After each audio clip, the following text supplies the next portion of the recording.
The idea is that there is a reason we go through menopause. There is a reason for everything in the body. The body doesn't do anything by mistake, but especially the female body. But we spend 42% of our time in menopause. Why? When we go into menopause and the girl gang goes away, two things happen. One, we don't have the neurochemical armor to put up with that bullshit anymore. We are maxed.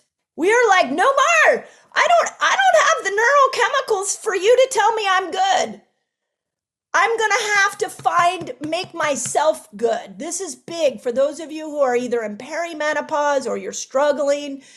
It's your turn to make yourself worthy. The most important person that loves you is you. And you don't have that neurochemical system to be able to handle the patriarch, really. So you have to go into more of a matriarchal messaging, which is your power comes from within. But one of the things that we know when we hit that point in menopause is that our nervous system, the one that's supposed to go from rest and digest into fight or flight, all of a sudden this nervous system, because we don't have the girl gang, we don't have these neurochemicals, this nervous system, when it clicks into fight or flight, gets really agitated. Put it in the chat if this is you. When you went through menopause, did you realize you couldn't handle as much stress? Did noises, did clutter, did light, did people, did crowds, did that start to did your schedule of go, did that start to agitate you more? If so, please put it in the chat so we all know that this is normal. Because we don't have that neurochemical system anymore. And so what ends up happening is when we go into fight or flight, the reaction we are supposed to get, which is not safe, we feel. This is the postmenopausal woman's superpower. And because we move from our brains to our body as a sensor, what we can do now is we can use our bodies to tell us when we are in the right safe environment, when we are around the right safe people, when we are going down the right safe path. But the first thing you have to acknowledge, the first step, is this parasympathetic, sympathetic nervous system is more highly tuned. For some of us, the stress of our lives have been so overwhelming that we have moved into a third nervous system. It's called the polyvagal theory, and it's called the freeze nervous system. So knowing that, here are the 6 steps that I wrote about in a chapter that I'm calling Accessing the Power Within.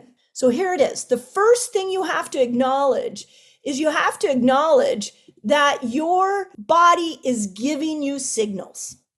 I think we have been taught that the signals we get are being given are to be medicated. That's patriarchal thinking. When pain hits, your system is saying rest. When you have thyroid problems, the thyroid is blocking your vocal cords. The system is saying, are you speaking your truth? When we are constipated, the system is saying you're congested of thought. When we have fatigue, easy one, the system is saying, please rest. When we are gaining weight, the system is saying too much excess. Over and over and over again, there are signals coming to us, and you have been taught that you should medicate those. So step number 2 is you become curious of these signals your body gives you, not critical. The patriarch and Carol Gilligan's work taught you to be critical of it. I'm overweight. Now I'm undisciplined and nobody's going to love you and I'm never going to find a partner and something must be wrong with me. That is patriarchal thinking. Remember, patriarch is power over. The matriarchal brain goes into, why can't I lose weight? I wonder if there's an excess I haven't realized. Maybe it's toxins. Maybe I need to think about a detox. Maybe I'm stuck in fight or flight too much and my body doesn't feel safe enough. And you start to ask your body questions. Start having a relationship with your body through question asking. When we make statements, we get locked in the amygdala. And the amygdala is the part of the brain that wants to keep you safe. Your amygdala and your hippocampus have a long memory of all the times you were unlovable, all the times somebody criticized you, all the times that you have been unworthy and unsafe. When I look in the mirror and I see a body part I don't like and I go, God, man, I look fat today. The amygdala and the hippocampus will literally look around and scan memories and go, yep, don't you remember you were fat and you couldn't lose weight here, and here? And don't you remember how horrible you felt when you couldn't lose weight? And you remember that was a time when you were in a really tough situation in your marriage and your husband thought that you was lashing out and you felt unlovable, and you're this whole story, the amygdala and the hippocampus, based off of one statement, will tell you a whole goddamn story that you created in your brain. But when you ask a question of, like, why do I feel like, why can't I lose weight? Why do I look heavier today than yesterday? Now you've involved your prefrontal cortex, which is the part of the brain that can make decisions, that can get curious. One of the best places you can live from is a curious brain. Just keep asking questions anytime you make a statement like the amygdala sounds like this. Well, if this goes wrong, then this is going to go wrong. And if that goes wrong, then this is going to go wrong. If that goes wrong, then that goes wrong. And then I'm screwed. Anybody else have a brain like that? Or am I the only one whose brain does that? So instead of playing games with all the things that can go wrong, what about if we start to just ask questions for everything? Why am I constipated? What is going on with my thyroid? Why can't I relax when I come over into the city? What is it that I'm needing right now so that I can get a good night's sleep? Question, question, question. You have now involved not just your prefrontal cortex, but you've involved your body in the answer. And pay attention to not just the thoughts that come to your mind, but pay attention to what your body is telling you. The third step is you may have to start prioritizing time away from stimuli. There is a lot of research showing that postmenopausal women like solitude a lot. And I see you all, so many nodding your head. I mean, I can tell you as somebody who is an extrovert and spent so much of her life around people. We were the home where all the kids poured into it. I just can't get enough of solitude. And I know that it's a swing to a place in which my nervous system can recalibrate. So we've got to, if you are being overstimulated, if you are in this freeze mode, create pockets, whether it's go on vacation by yourself or go and, build a she shed in your backyard. Go out into nature and just sit on the ground. Like get away from stimuli because you have a highly refined nervous system now, one that was given to you by design, not one that is for you to abuse or to be to ridicule or for anybody else to ridicule. Step number 4 is getting into nature. And let me tell you why. You need to prioritize nature, and I don't mean that from a lens of, oh, you live in the city, you're screwed. Sounds of nature, pictures of nature have been shown to lower cortisol.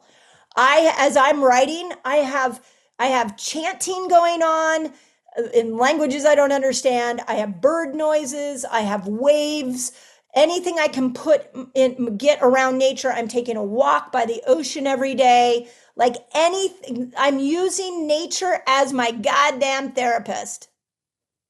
Like nature has become such a healer because it takes my postmenopausal body and it's just like, okay, you can calm. It's safe. When we look out at nature, cortisol comes down, and it doesn't take much. It takes like 20 minutes in nature for your whole nervous system to calm down. I've even seen, I got an IV at a drip at a place in Boulder, Colorado a few weeks ago, and they were showing pictures of nature on, you can go onto YouTube now and just have pictures of different nature scenes being shown and being heard in the backdrop of your house. That would be very calming for the postmenopausal woman. So you want to prioritize nature. Nature's going to recalibrate you. So on the weeks that you feel like, I don't know what, everybody's overwhelming me, I don't have a she shed, put on some music or put on a YouTube video and stare at an ocean wave going in and out, and just to recalibrate yourself so you can get yourself out of freeze mode and get this highly tuned system back in order the way it's designed to be. Okay, check this out. I have a free fasting guide for you all. It's free. And it's going to teach you all the basics of fasting. It's going to teach you how to kill hunger when you fast, which is really cool. And it's going to show you how to break your fast, among many other things. All you got to do is click on the link below and enjoy. Okay, step number 5 is invite your body into every single decision.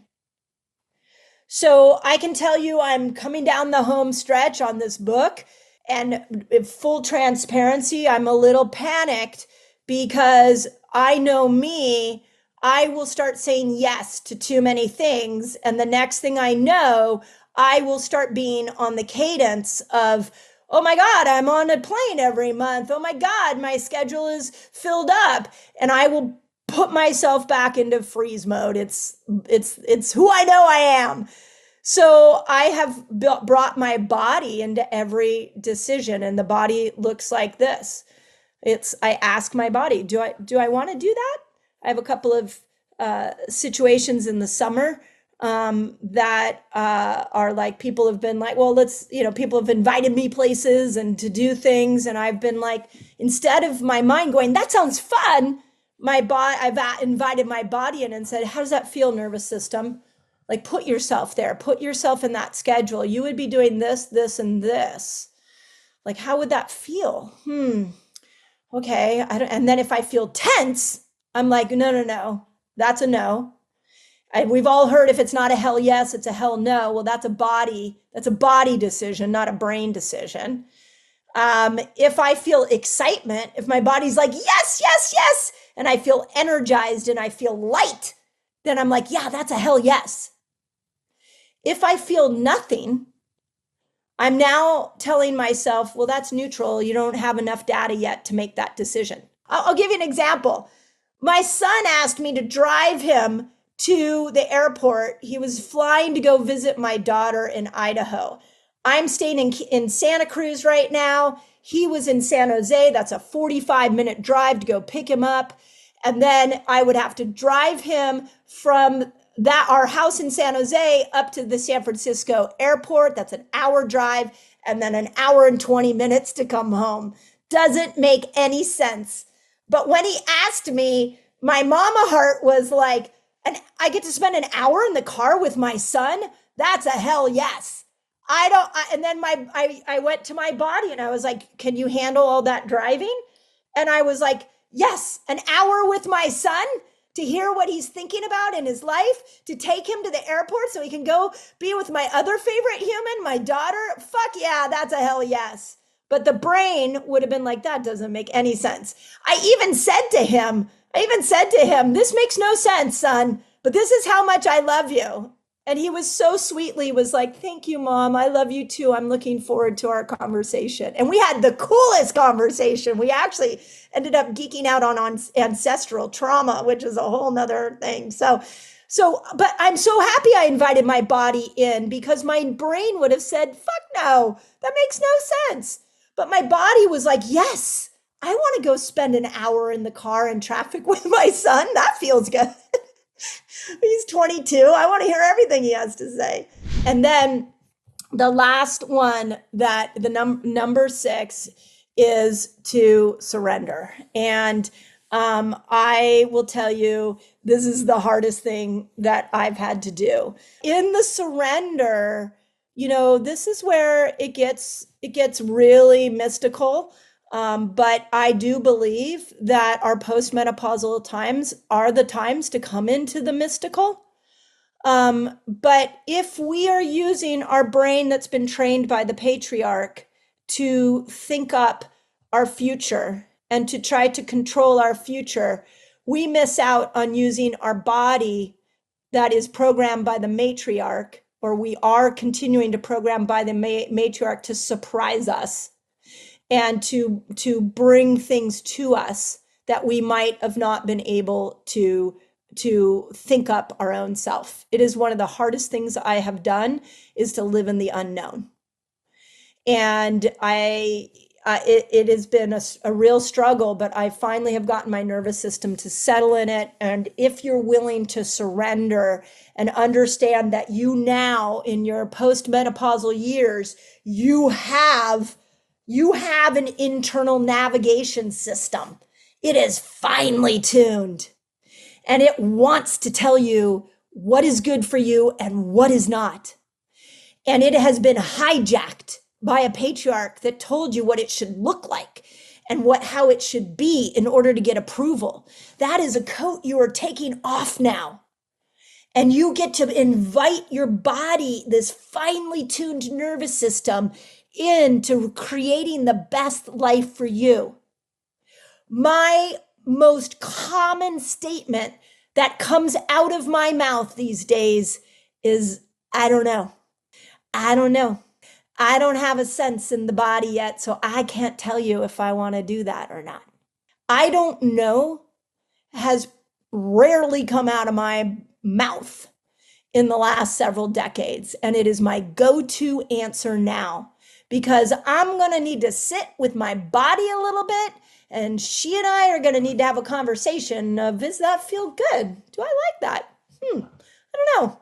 Let me see. I'm going to wait until she gives me an answer. So that's where I've landed with Age Like a Girl. Okay, where are my gals that are struggling with hormonal imbalance? Bloated, feeling like you're not making progress with weight loss? You need to add these foods in so that you can support better hormonal health. There is a lifestyle that estrogen wants you to live, and there's a lifestyle that progesterone wants you to live.